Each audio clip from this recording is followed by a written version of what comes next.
Olá, galera. Espero que estejam todos bem. Bom, nós acabamos as aulas de arte antiga, né?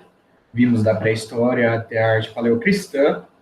E agora nós vamos entrar nas produções e manifestações artísticas que aconteceram e que a gente conhece da Idade Média, tá? Então, vamos lá. Qualquer dúvida, comentem no vídeo.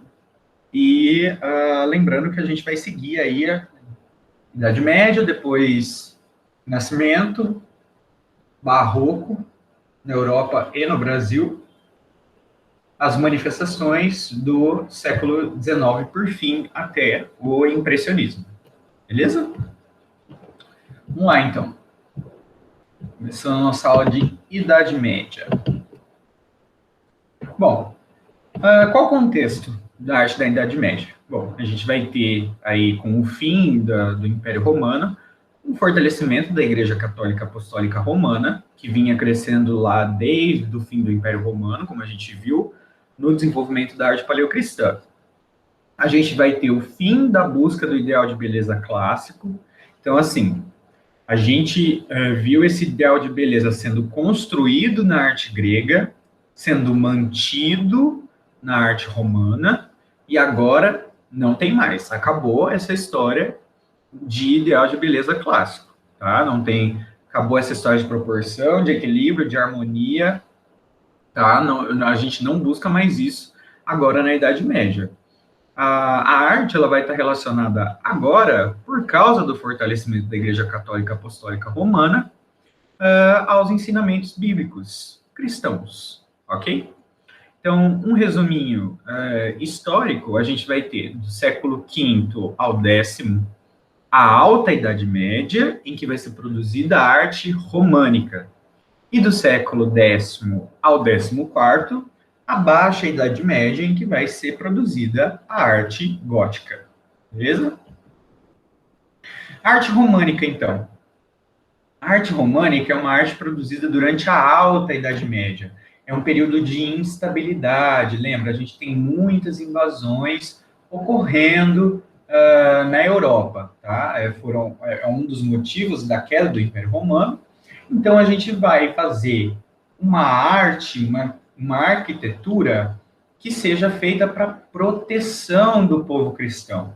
Isso é interessante e vai culminar em características de arte, tá bom?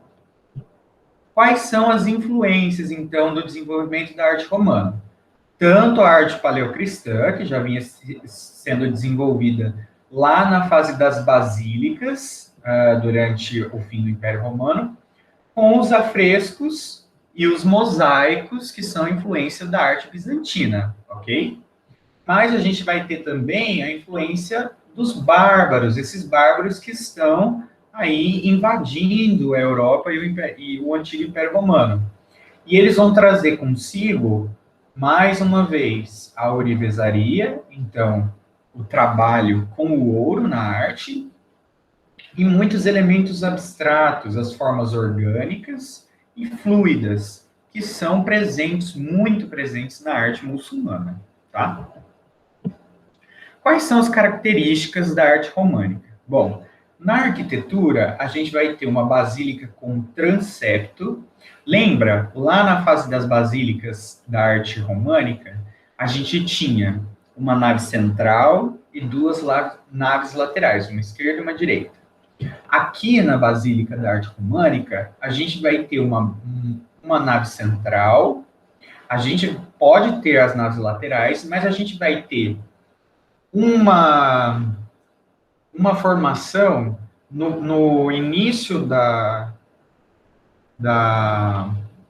nave central de um transepto, que é como se fosse um corte perpendicular à nave central. Então, para ficar mais fácil, vou desenhar aqui para vocês. O que eu ficar falando é mais fácil desenhar. Então, a gente vai ter a igreja, aqui a nave central, sendo que aqui é a porta, e aqui a gente tem a cúpula, né? Ficou meio torta, mas tudo bem. Quase pertinho da cúpula, a gente vai ter isso que se chama transepto. Olha que interessante. Então, é perpendicular à nave central e forma uma cruz, ok? Esse é o transepto da Basílica Românica, tá bom? Então, é isso que a gente vai ter aí. Tá, Gustavo, o que mais? O que mais que a gente vai ter? Bom, a gente vai ter uma abóbada sendo cilíndrica, também chamada de berço ou de arestas, tá bom? A gente vai ter paredes bastante grossas e sem colunas. Gente, tudo que eu tô falando eu vou mostrar depois, tá? Fiquem atentos só para vocês irem anotando aí quais as características da arte românica, perdão. A gente então vai ter paredes grossas. Ah, paredes grossas por quê? Porque a gente está buscando o quê? Proteção contra as invasões bárbaras, tá bom? Por isso também as janelas são pequenas, a gente não quer invasão. E, logicamente, torres, ok? Tudo para proteção unido com o ensinamento, né? O ensinamento bíblico. Na escultura, a gente vai ter pórticos com relevos, tá? E na pintura, a gente vai ter iluminura e afrescos. A arte muçulmana e a pintura, elas têm uma característica comum, que é a deformação e o colorismo. Quer dizer, essas duas características, a deformação e o colorismo, que eu vou mostrar mais para frente para vocês, vêm da arte muçulmana e vai aparecer nas pinturas românicas, quando a gente tem, lá na Idade Média, a invasão do Império Muçulmano, ali na Península Ibérica, sobretudo, tá? Então, o que é uma iluminura? A iluminura é uma arte ou ato de ornar um texto, página, letra, com desenhos. Então, o que é uma iluminura? Vocês já viram em vários livrinhos, quando vocês liam, quando eram criança, aparecia um letrão, assim, começando o capítulo, desenhado. Isso aqui é uma iluminura, tá? Só que aqui, na Idade Média, é justamente para ilustrar um acontecimento bíblico, dar início a um capítulo da Bíblia, enfim. Tá? Isso é uma iluminura. Ó, então aqui a gente tem uma catedral românica chamada Notre-Dame de Puy.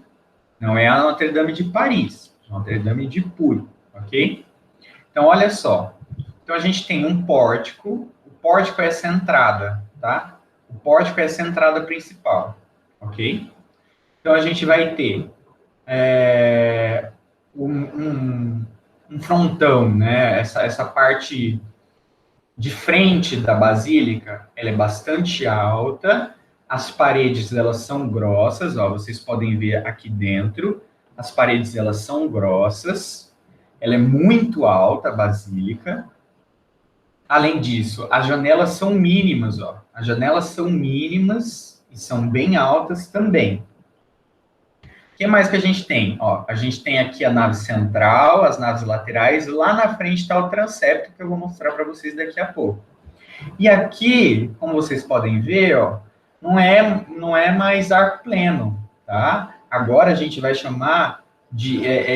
são cruzamentos de arcos que vão formar esse tipo de abóbada aqui, que é a abóbada de arestas ou abóbada cilíndrica, tá?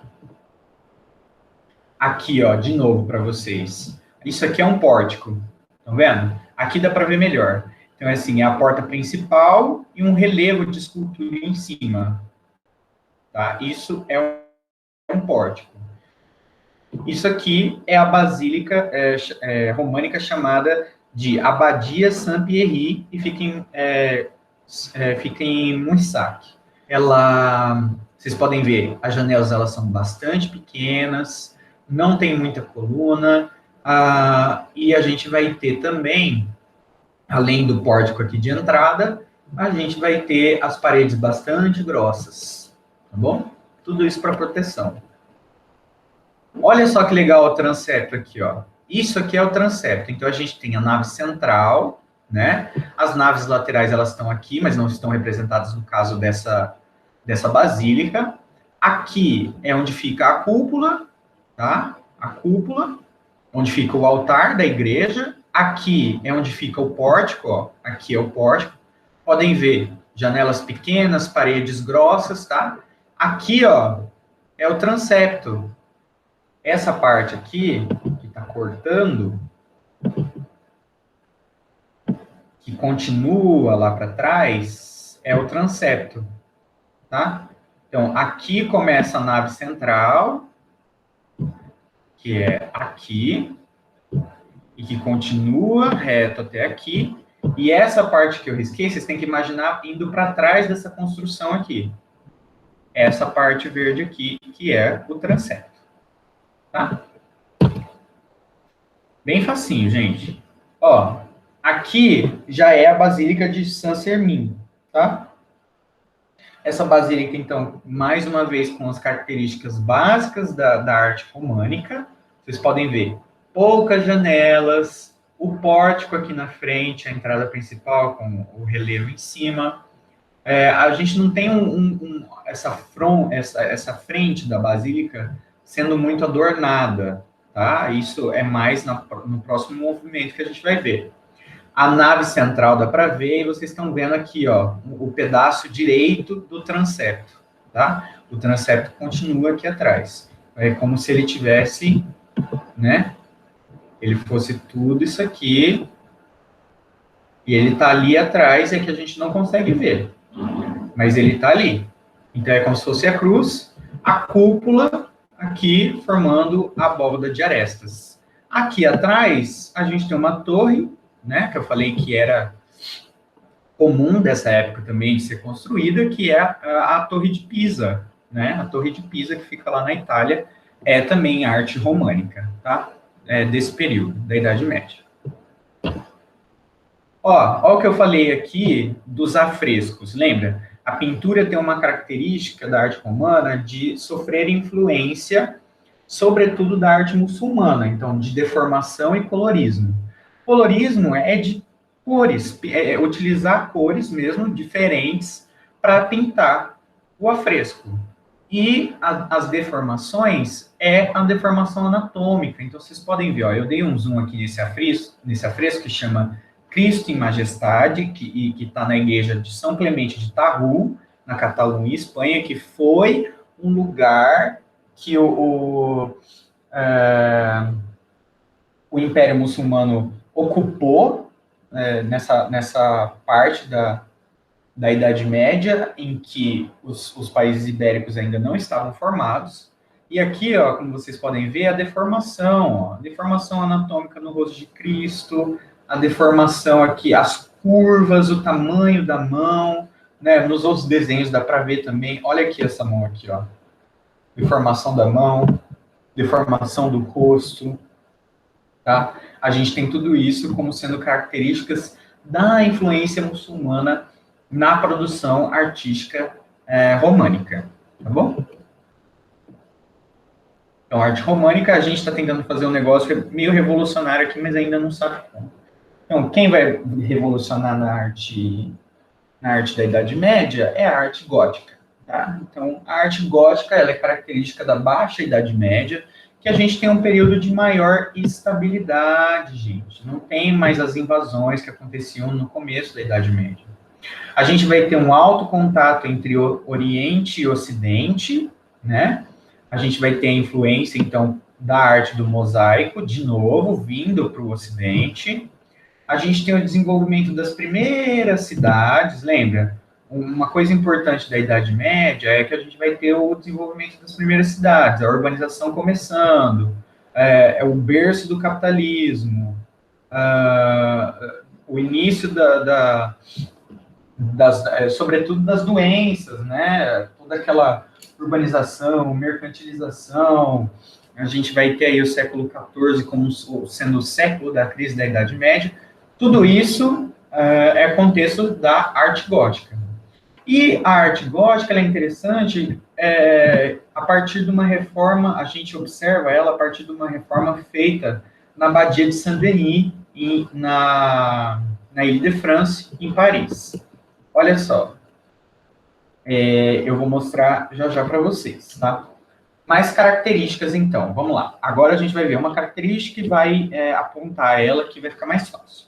Ó, na arquitetura, a gente tem uma abóbada, lembra? Na arte românica, era a abóbada de arestas ou cilíndrica. Aqui na arte gótica é a abóbada ogival ou de nervuras. Olha como ela é diferente. Olha como ela é diferente. E aqui já tem outras diferenças, mas calma. A gente tem o apside. O apside é o espaço semicircular ao final da nave central. Então, ó, a nave central está aqui. Aqui onde fica o altar, a gente vai chamar agora não mais de cúpula, e sim de apside. Ele é menorzinho, tá? Aí a gente vai ter também o transepto, que era característica já da arte românica, o pórtico, que já era característica da arte românica, o frontão. O frontão é mais característica da arte romana, não românica. Lembra do frontão do Panteão de Roma? Aquela parte da frente cheia de coluna? Isso é um frontão, tá? E a gente vai ter uma coisa muito interessante, que é muito fácil de analisar na arte gótica e diferenciar ela da arte românica, que é a poética da luz. Então, o que é essa poética da luz? Como a gente não precisa mais de proteção, a gente vai aí abusar das janelas. E nas janelas a gente pode utilizar essas janelas não só para entrada de luz e para criar um ambiente que seja religioso, espiritual, dar esse ar de espiritualidade com a luz. Não, a gente pode utilizar essas janelas também como mosaico e como ensinamento religioso, tá? Então vai ser as duas coisas. Qual é a janela ou vitral principal da Basílica da Arte Gótica? É a rosácea. A rosácea, ela fica no frontão, tá? A rosácea, ela fica no frontão, já vou mostrar para vocês. Olha só, aqui a gente tem, então, uma basílica gótica, uma catedral gótica. Aqui já dá para ver algumas características, ó. Então, vou pegar aqui a caneta de novo. A gente vai falar ainda, mas a catedral gótica, ela tem muitas pontas apontando para o céu. É para a gente tentar se aproximar de Deus. Isso aqui, ó, é o principal vitral da catedral gótica, que é a rosácea.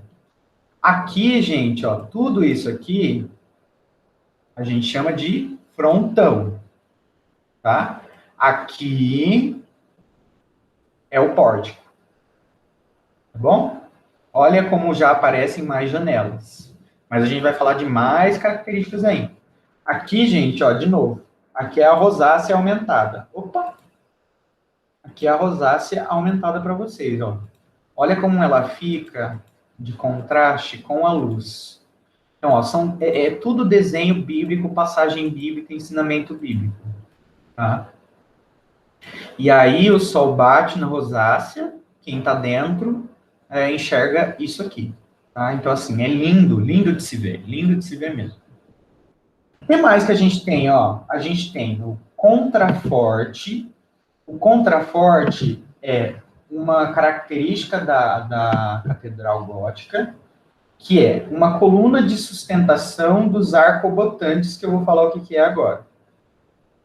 Ele fica no interior da catedral, entre as janelas. Vamos ver se tem foto. Ó, olha aqui, ó. Isso aqui é um contraforte, tá? Aqui dentro fica também um contraforte. E ele serve do quê? De apoio para os arcobotantes, ó. Aqui é tudo arcobotante, uma rosácea, tá? Então, o contraforte é uma coluna de sustentação para os arcobotantes que sustentam externamente a abóbada, né? Então, eles vão sustentar externamente, ó, eles vêm daqui e passam lá para baixo. Vêm daqui de cima e passam lá para baixo. Lá dentro, eles continuam como a abóbada, como a abóbada ogival, ou de nervuras. Então, a abóbada de nervuras dentro, fora, ela vira o arcobotante, tá? A gente tem uma coisa que eu já falei, que é o verticalismo, com a presença de pináculos, que são as torres pontiagudas, ó. Pináculo, pináculo, pináculo aqui. Tem vários, gente, tem vários. Em todo lugar tem pináculo, que são essas torrezinhas pontiagudas, tá? E flechas, ó. A flecha é o pináculo mais alto, ela fica no centro do transepto, ó. Nave central, transepto, duas torres, e essa daqui é a flecha, porque é o pináculo maior que fica no centro do transepto. Além disso, a gente vai ter gárgulas e quimeras, que são elementos míticos, simbólicos, de escultura arquitetônica, mas que servem para o escoamento da água, tá? Então, aqui, ó, os gárgulas e as quimeras são esculturas que fazem parte mais da estrutura arquitetônica para o escoamento de água da chuva da Catedral Gótica. Aqui é a Notre-Dame de Paris, fica em Paris, na França. Aqui somos os turistas felizinhos, perto, porque nós não tivemos a oportunidade de entrar, pois nós fomos visitar quando a Notre-Dame já havia pegado fogo, infelizmente. Mas, ó, gente, a gente tem duas torres aqui, a gente tem a rosácea, toda essa parte aqui é considerado o frontão da igreja. Aqui, na entrada principal, a gente tem o pórtico com o relevo em cima. A gente tem pináculos, vou mostrar ela aqui, ó, ela aqui no fundo, tá? Vou mostrar ela de cima. Ó, ela do fundo. Só que a gente viu ela do lado de lá. Agora a gente está vendo ela de costas. Olha só, a nave central, transepto, aqui a flecha, pináculo, pináculo, pináculo, muitos pináculos. Os arcobotantes, tá certo? E as várias e várias e várias janelas. Beleza? Isso é característica de uma catedral gótica. Aqui é a Sainte-Chapelle, fica em Paris também, tá? Olha só, gente, olha essa fotografia. Tudo bem que é uma fotografia, tem edição e tudo mais, mas é para vocês verem como é diferente você entrar numa catedral que é românica e você entrar numa catedral que é gótica. O sentimento simbólico da poética da luz é muito forte, né? E representa, logicamente, a força da Igreja Católica, certo? Olha a potência que essa catedral traz, tá? E todo esse sentimento de pertencimento, tá certo? Por causa da poética da luz. Além das velas, todos os vitrais, as janelas altas, tá? A gente está vendo aqui a abóbada ogival, tá? Aqui a nave central, a gente está vendo. Aqui no fundinho, a gente tem o upside com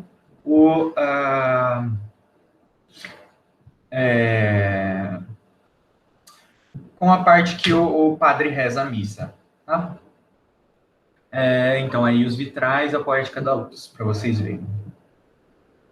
Então, ó, vamos fazer um resuminho e diferenciar as duas? Então, na arte românica, é um período de instabilidade, a abóbada é a cilíndrica ou de arestas, as paredes das igrejas são grossas, poucas janelas e sempre pequenas, a gente tem iluminuras e afrescos dentro, e deformação e colorismo por causa da arte muçulmana. Na arte gótica, a gente já tem um período de estabilidade, e isso transforma a arte. Então, aqui a gente vai ter uma abóbada ogival ou de nervuras, a gente vai ter um número maior de janelas, e elas sendo grandes, a gente vai ter rosáceas, com a poética da luz, os contrafortes e os arcobotantes, e o verticalismo como sendo uma característica importante também. E na pintura da Idade Média? Na pintura da Idade Média, gente, o que não foi feito dentro das igrejas no período de arte românica e arte gótica, vai ser feito fora, mas vai ser considerado como precursor do Renascimento Cultural, que é o movimento que a gente vai falar na próxima aula. Então, quem que a gente tem? A gente tem o Giotto di Bondone. O Giotto, ele faz arte sempre nesse pensamento de ensinamentos bíblicos, mas a gente tem já a característica do humanismo na arte dele. A gente já tem uma característica importante que vai surgir no Renascimento, que é a característica de profundidade, e a obra dele que eu trouxe para vocês verem é São Joaquim entre os Pastores. Então, tema bíblico, o santo com esse círculozinho atrás da cabeça, os pastores aqui com as ovelhinhas e o cachorro, e aí a ideia, olha só, a ideia de profundidade, ó, as arvorezinhas menores, elas estão mais longe, tá certo? Então, a gente tem esse espaço primeiro aqui, como sendo o espaço mais perto do artista, vamos dizer assim, e o espaço mais longe, que é uma paisagem, que representa a profundidade, tá? Humanismo, porque vai começar a representar figuras humanas de forma mais característica, mas não que muda a forma de representar. É porque o tema, ele começa a passar e valorizar mais o ser humano do que Deus em si. A gente vai ter essa passagem, lembra, de teocentrismo para antropocentrismo no Renascimento Cultural. Um dos precursores disso é o Giotto de Mondoi. E o próximo artista? O próximo artista é o Jan van Eyck. Esse vocês já viram, tá? Ou Eyck, tanto faz. Ele faz muitos retábulos, eu vou mostrar para vocês, mas basicamente é uma obra de arte que ela é feita em 3 pedaços. Ela tem uma parte que ela é central, aí ela tem uma parte do lado aqui, esquerdo, e ela tem uma parte aqui do lado direito. Então, o que acontece? É como se fosse uma janela, gente. Imagina uma janela. Aqui fica a parte central, mas aqui tem pintura, aqui tem pintura. É um retábulo, por quê? Essa parte aqui tem dobradiça, e essa parte aqui tem dobradiça.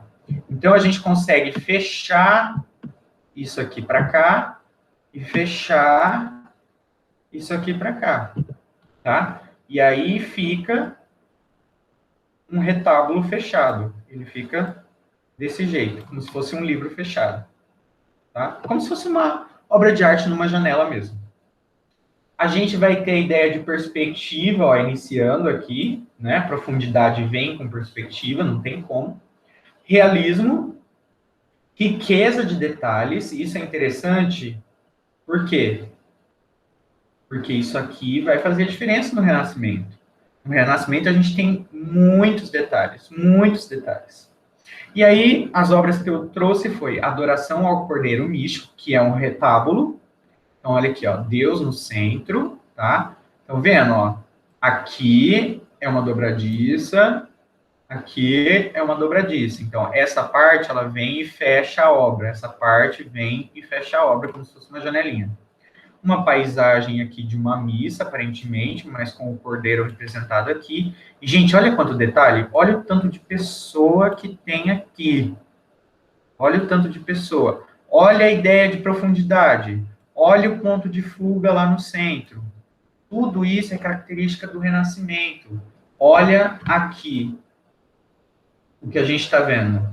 Adão sendo já representado no corpo humano mais de forma realística, que é característica do Renascimento, e a Eva também. Olha só. Olha só o que eu quero mostrar para vocês. O rosto dessas 3 mocinhas aqui. Parece quem? Parece muito a representação da primavera do Botticelli. Então, a gente está vendo um precursor do Renascimento. Um precursor, tá? Um cara que já fazia obras que vão ser consideradas depois influências para o desenvolvimento do Renascimento. Tá bom? E a outra obra dele, aqui é a página central, ó. Inclusive aqui a gente tem o Espírito Santo como sendo a pombinha, né? É o ponto de fuga, ó. E o Jan van Eyck, ele traz esse ponto de fuga para você, com os raios de sol. Ele faz você olhar para lá. Olha a profundidade e a perspectiva aqui. Olha a presença de profundidade e perspectiva linear aqui também. O tanto de pessoas, a riqueza de detalhes, né? E humanismo, né? A gente não tem só elementos místicos aqui. A gente já tem muito mais pessoas mesmo, humanos, né? Tá bom? E aqui, outra obra do Jan van Eyck, né? Que eu falei para vocês, que eu ia mostrar, que é o casal Arnolfini. O casal Arnolfini, olha só que legal. A gente aí já tem a representação de um casal de nobreza, tá vendo? Eles estão no seu quarto, o quarto é representado com bastante detalhes, então, ó, o lustre, mesmo sendo pequeno, já é representado com detalhes, a roupa da mulher, do homem, as faces representadas com realismo, a gente tem perspectiva linear? Tem. E profundidade? Tem. Aqui, ó, o ponto de fuga é o espelho, tá? O espelho. E quando a gente se aproxima da obra do Jan van Eyck, no caso, o espelho, gente, olha só, ele reproduziu no espelho o que estava sendo visto de costas, inclusive ele pintando o casal. Tá certo? E olha só esses desenhos aqui, ó. Isso aqui é riqueza de detalhes, tá? Isso aqui é precursor do Renascimento, tá bom? Beleza? Eles estão no período da Idade Média, mas já fazem uma arte mais parecida com o Renascimento. A isso nós damos de precursor, ok? Então aí, ó, arte gótica, que nem a românica, só que comprida e cheia de buracos, e real, né, gente? E hoje eu acordei gótico, realista, contemplativo, apegado em detalhes e cheio de simbologias. Beleza, gente? Muito obrigado. Espero que vocês tenham gostado. Qualquer coisa vocês me chamem. Comentem aí o vídeo, qualquer dúvida, tá bom? Um abração para vocês. Voltamos na próxima aula com arte renascentista.